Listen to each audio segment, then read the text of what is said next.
Assalamualaikum warahmatullahi wabarakatuh.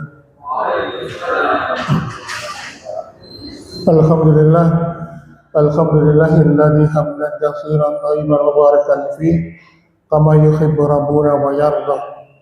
Allahumma shalli wa sallim wa barik ala Muhammadin wa ala alihi wa ashabihi wa man tabi'ahum bi ihsan ila yaumil. Fa ya ibadallah usikum wa nafsi bittaqwa faqad fazal muttaqun. Kalau ta'ala bi kitabil karim a'udzu billahi samihil alim minas syaitonir rajim. Ya ayyuhalladzina amanu taqullaha haqqa tuqatih wa la tamutunna illa wa antum muslimun. Alhamdulillah, senantiasa kita bersyukur kepada Allah Subhanahu wa taala yang tanpa kita sadari Allah sudah mengabulkan doa dan permintaan kita. Sering kita meminta kepada Allah kebaikan dunia dan kebaikan untuk akhirat. Dan ternyata salah satu perwujudan dari pengabulan doa itu adalah ketika kita di dunia ini dihadirkan oleh Allah di masjid untuk melaksanakan kegiatan ibadah, wujud dari ketakwaan kita kepada Allah Subhanahu wa taala, entah itu salat berjamaah, entah itu mengikuti kajian, maka amalan-amalan itu akhirnya nanti akan membuahkan kebaikan untuk akhirat. Jadi ketika kita memohon Rabbana atina fid dunya hasanah wa fil akhirati hasanah wa qina adzabannar, maka dengan amalan-amalan itu Allah mengabulkan doa kita, diberikan kebaikan dunia dan akhirat. Baiklah ma'asyiral muslimin wa subhatal mu'minin rahimakumullah. Pada pertemuan kita pada pagi hari ini, kita akan berpindah kepada topik yang lain. Ini berkaitan dengan sumpahnya Allah tentang hari kiamat. Di dalam surat At-Takfir, di dalam surat At-Takwir ya, Allah Subhanahu wa taala itu bersumpah. Bahkan sumpahnya Allah ini menurut para ulama termasuk sumpah yang mengerikan. Karena apa? Menggambarkan dahsyatnya hari kiamat. Pada ayat pertama, Allah awali dengan kalimat idza syamsu kuwirat, apabila matahari digulung. Kemudian wa idzan nujumun kadarat, dan apabila bintang-bintang berjatuhan. Wa idzal jibaru suyirat, dan apabila gunung-gunung diperjalankan. Wa idzal isyaru utilat, dan apabila unta-unta yang hamil ditinggalkan. Kemudian Allah Subhanahu wa taala juga berfirman wa idal wuhusyu husirat, dan apabila binatang-binatang liar dikumpulkan. Wa idal biharu sujirat, dan apabila lautan dipanaskan. Wa idan nufusu suwijat, dan apabila jiwa-jiwa dipertemukan. Lalu kemudian kita melompat dua ayat berikutnya, yaitu di ayat yang 10. Wa idas suhufu nusirat, dan apabila lembaran-lembaran catatan amal telah dibuka lebar-lebar. Wa idas sama'u khusitat, dan apabila langit dilenyapkan. Dan sumpah yang ke-12 yang sangat mengerikan adalah ketika Allah mengatakan wa idal jahimu su'irat, dan apabila neraka jahim telah dinyalakan. Ini adalah 12 sumpah di dalam surat At-Takwir yang menurut kita orang beriman itu sungguh mengerikan. Maka kita akan bahas poin pertama hingga poin ke-12 dari sumpah Allah itu. Baiklah, kita menginjak pada poin yang pertama. Yang pertama adalah idza syamsu kuwirat, ketika matahari digulung. Jadi kalau kita ini bersumpah, kalau kita bersumpah atas yang kita tekankan pada sumpah itu kepada selain Allah, itu tidak boleh. Demi bintang, demi lautan itu tidak boleh. Harus kita sandarkan kepada kebesaran Allah. Demi Allah, aku berjanji dan sebagainya. Tetapi kalau Allah sebagai Rabbul Alamin, sebagai pencipta langit dan bumi ini, yang berkuasa atas segala sesuatu di muka bumi ini, berhak menjadikan apapun ciptaannya menjadi sumpah. Nah, pada poin pertama ini Allah bersumpah dengan matahari. Wa idzas syamsu kuwirat, ketika matahari digulung. Berbicara tentang matahari jamaah sekalian, Jadi matahari itu adalah salah satu sekian dari banyaknya makhluk Allah yang jika dibandingkan menurut para ulama dan menurut para ilmuwan, ternyata bumi yang kita pijak ini dibandingkan dengan ukuran matahari itu tidak ada apa-apanya. Menurut para ilmuwan itu kelipatan besar bumi itu adalah lebih dari 100 kali lipat dibandingkan bumi. Jadi 100 kalinya bumi ini itu ukuran matahari. Dan jaraknya dari bumi ke matahari itu ratusan ribu tahun cahaya. Makanya kalau jarak yang paling pas itu menurut para ilmuwan, yang paling pas itu adalah jarak antara matahari ke bumi. Seperti Mars yang lebih dekat dengan matahari itu tidak ada kehidupan di sana. Dan planet yang terjauh dari matahari itu juga tidak ada kehidupan. Makanya para ilmuwan itu menemukan kehidupan hanya ada di bumi. Ma'asyiral muslimin, apa yang dimaksud dengan idza syamsu kuwirat, apabila matahari itu digulung? Apa maksud kata digulung di sini itu? Sebagian para ulama ahli tafsir mengatakan bahwa matahari digulung adalah seperti layaknya surban yang melipat dan menggulung di atas kepala. Jadi kalau jangan lihat urf atau kebiasaan adatnya orang Arab itu pakai surban diikat di kepala seperti itu.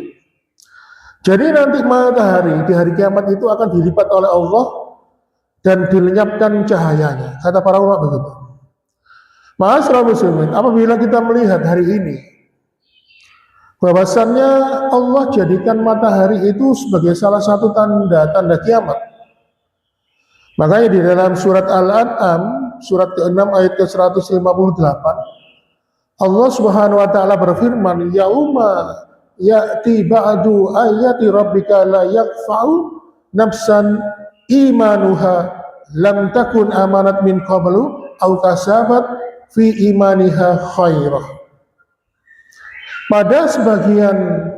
Pada hari datangnya sebagian tanda-tanda Tuhanmu, maka tidak berguna lagi iman seseorang yang belum beriman, atau iman seseorang tapi dia belum berbuat kebaikan. Para ulama tafsir ketika menafsirkan ayat ini bahwa nanti di akhir zaman akan muncul tanda-tanda kiamat. Jadi tanda kiamat itu sudah muncul, kiamat yang besar, ya. Tanda-tanda kiamat yang besar.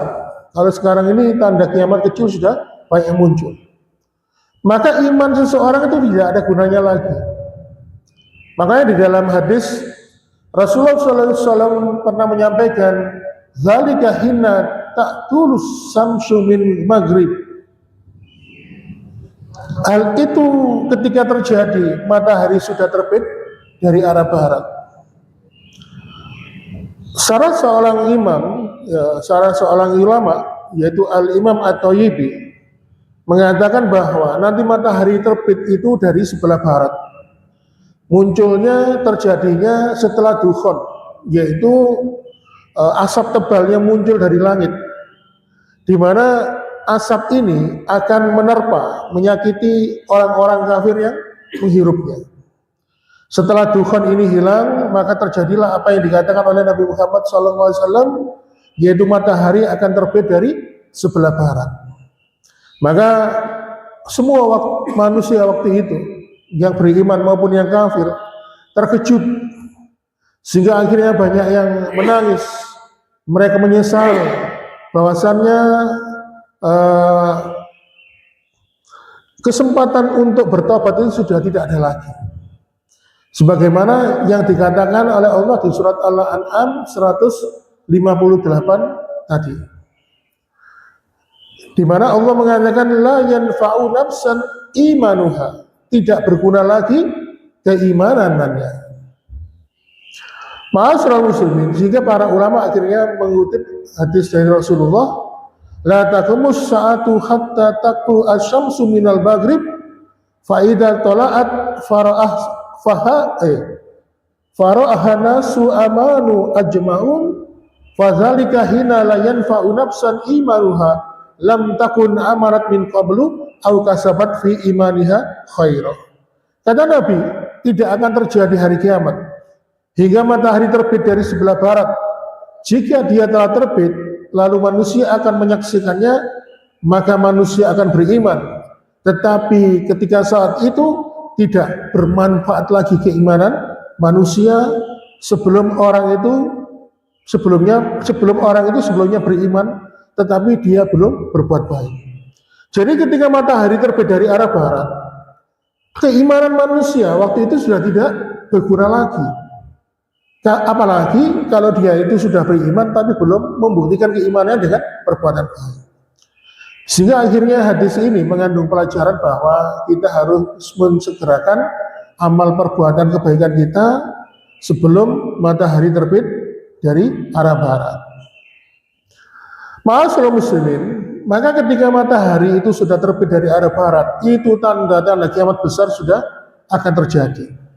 Maka dalam sebuah riwayat, setelah peristiwa matahari terbit dari arah barat itu, maka Allah akan munculkan seekor binatang melata yang disebut dabatul minal ardh, yaitu binatang yang keluar dari perutnya bumi. Tugas binatang melata itu adalah hanya satu, ngasih stempel. Ini orang mukmin, ini orang kafir. Kalau orang kafir itu capnya di dahinya sini, di baduknya itu hitam. Kemudian orang mukmin itu capnya kafir. Maka pada waktu itu kata sebuah riwayat disebutkan nanti ketika saling menyapa temannya, enggak pakai nama lagi, langsung sebutkan kafir, mukmin, gitu. Kalau sekarang kan enggak begitu, Pak. Kadang-kadang kalau ada orang dikasih gelar kafir, malah orang mukmin yang marah-marah. Loh, kenapa kamu kok memberikan label yang begitu kejam? Dikatakan kafir. Katakan saja non-Islam, kan sudah sering jadi perdebatan. Padahal kafir itu adalah bahasa Allah yang paling lembut, artinya kafaro yang menutup hati. Jadi kalau ada orang yang menutup hatinya dari hidayah Allah, petunjuk Allah, itu namanya kafir, menutup hatinya. Makanya di dalam surat An-Nisa ayat 56 itu Allah mengatakan innalladzina kafaru bi ayatina. Sesungguhnya orang-orang yang menutupi hatinya dari petunjuknya Allah, kan itu kalimatnya kan. Innalladzina kafaru bi ayatina, sesungguhnya orang-orang yang menutupi hatinya dari hidayah atau petunjuk Allah, sawfa nuslihim nar, akan kami masukkan mereka ke dalam neraka. Kullama najizat juluduhum badalnahum juludan ghairaha liyadzikul azab, akan kami bakar kulit mereka sampai hangus, liyadzikul azab, dan itu berulang-ulang agar mereka senantiasa merasakan azab kami. Jadi nanti ketika ada binatang melata yang ngasih stempel di dahinya orang itu disebut kafir, orang mukmin, mereka tidak akan pernah menyebut namanya mereka lagi. Kalau dengan sekarang mungkin beda ya. Ma'asyiral muslimin, di dalam hadis itu disebutkan dari Imam Bukhari, asy-syamsu wal qamara mukawwarani yaumal qiyamah. Matahari dan bulan kelak pada hari kiamat akan dilipat dan digabungkan. Nah, para ulama akhirnya berusaha membahas apa makna hadis ini. Apa tujuan Allah melipat dan menggulung matahari dan bulan? Ternyata Allah jadikan matahari dan bulan itu sebagai bahan bakar api neraka. Digulung, matahari dan bulan itu digulung, dijadikan sebagai bahan bakar api neraka.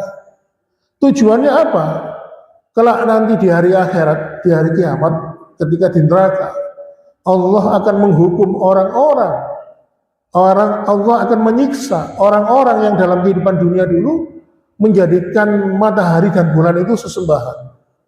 Makanya ada agama di beberapa negara di dunia ini yang kita tahu Tuhannya itu adalah agamanya itu menyembah matahari. Makanya kadang-kadang ada sebuah negara itu yang lambangnya itu kainnya putih, tengahnya itu warnanya bulat berwarna merah. Makanya kenapa Jepang itu digelar sebagai negeri terbitnya matahari. Kemudian di kawasan Arab dulu ada sebuah negeri yang juga disebut sebagai penyembah matahari. Ma'asyiral muslimin, Allah Subhanahu wa taala menjadikan matahari dan bulan itu nanti sebagai bentuk kekuasaan Allah. Sehingga akhirnya apa? Bulan dan matahari itu digulung lalu dimasukkan ke dalam neraka jahanam. Di paling dasar itu dijadikan sebagai bahan bakarnya api neraka. Tujuannya apa? Allah bertujuan agar memberikan bantahan kepada orang-orang yang menjadikan matahari dan bulan itu sebagai Tuhan mereka. Makanya di dalam surat Fussilat, surat ke-41 ayat 37, Allah Subhanahu wa taala berfirman, "La tasjudu lisyamsi wala lil qamar wasjudu lillahi alladzi khalaqahunna in kuntum iyyahu ta'budun." Dan janganlah kalian bersujud menyembah matahari dan jangan pula kalian sujud kepada bulan, tetapi sujudlah kepada Allah yang menciptakan matahari dan bulan jika kamu hanya menyembah kepadanya. Kemudian ayat ini terhubung juga temanya di dalam surat Al-Anbiya, surat ke-21 ayat 98, "Innakum wa ma ta'buduna min dunillahi hasabu jahannama antum laha waridun." Sungguh apa yang kamu sembah selain Allah adalah bahan bakar bagi neraka jahanam dan kamu pasti akan masuk ke dalamnya.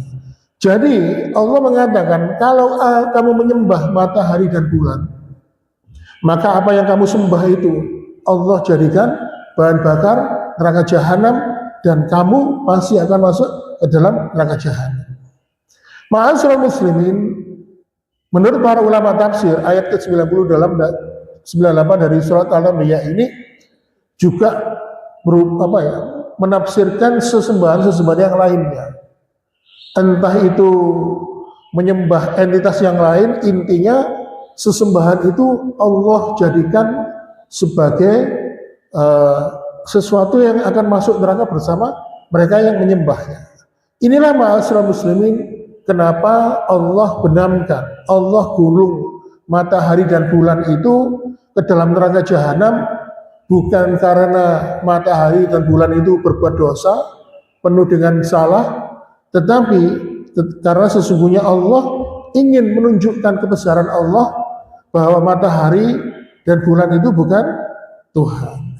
Inilah ma'asyiral muslimin, poin yang pertama yaitu idza syamsu kuwirat, apabila matahari digulung.